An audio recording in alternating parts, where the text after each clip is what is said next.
before plagues brought an empire to its knees, and sea waters split in two. A newborn baby was hidden in a basket along the banks of the Nile. Whether viewed as a sacred journey of faith, a foundational historical narrative, or a timeless tale of freedom, the Book of Exodus is one of the most powerful liberation stories ever told. It's an epic of oppression, divine intervention, desert wandering, and the birth of a nation. For generations after Joseph saved Egypt from famine, his descendants, the Israelites, multiplied rapidly. But a new pharaoh took the throne, one who forgot Joseph's legacy and feared the growing population of Hebrews. To break their spirit, Egypt forced them into brutal hard labor. When that failed to stop their numbers, Pharaoh ordered a chilling decree. Every newborn Hebrew boy was to be thrown into the Nile. One mother defied the order. She placed her infant son in a waterproof basket among the reeds of the river. He was found by Pharaoh's own daughter, who adopted him and named him Moses. He grew up enjoying the luxury of royalty, while secretly knowing his true heritage. Everything changed the day Moses saw an Egyptian taskmaster beating a Hebrew slave. Driven by rage, Moses killed the taskmaster and hid the body. When his deed was exposed, he fled deep into the wilderness of Midian, trading his royal robes for the simple life of a shepherd. Decades passed. Moses settled into a quiet life, married and tended his father-in-law's flocks. Then, on a distant mountain called Horeb, something miraculous caught his eye. A bush ablaze with fire, yet completely unconsumed by the flames.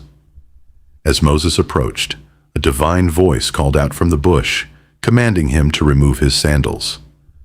God had heard the cries of the oppressed Israelites and was sending Moses back to Egypt to confront the most powerful ruler on earth with a bold command. "Let my people go."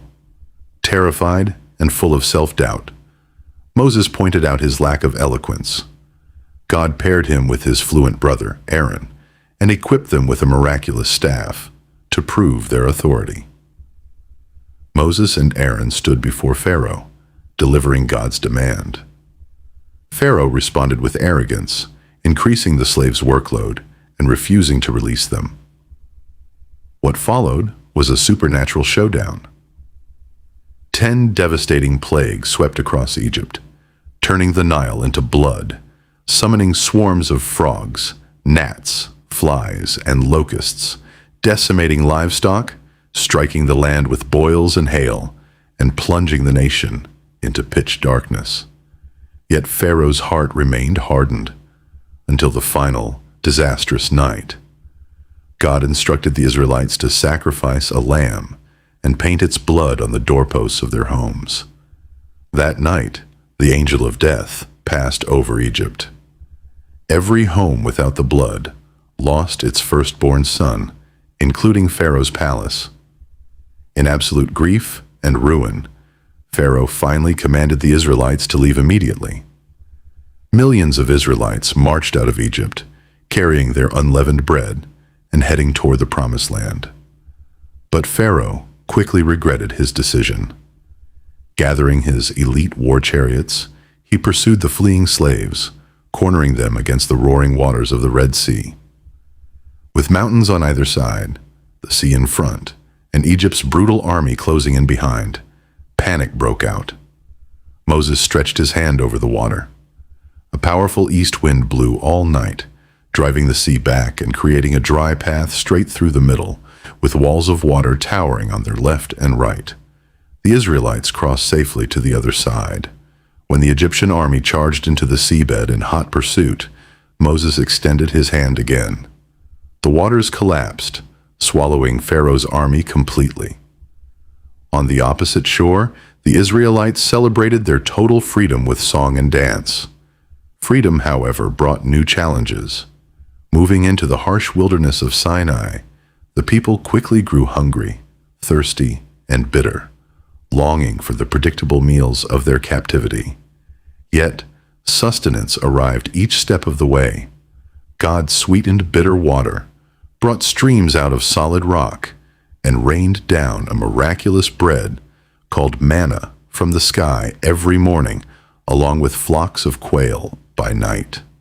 3 months after leaving Egypt, the Israelites arrived at the base of Mount Sinai.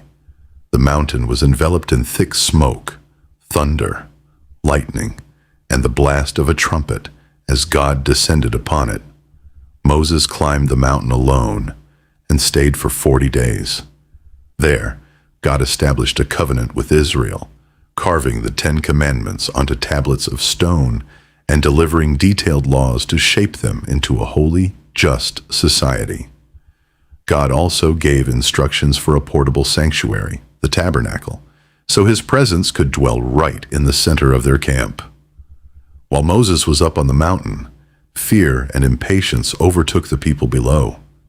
Convinced Moses was dead, they pressured Aaron to make them a golden calf to worship. When Moses descended and saw the wild pagan revelry, he smashed the stone tablets in righteous anger, destroyed the idol, and restored order to the camp.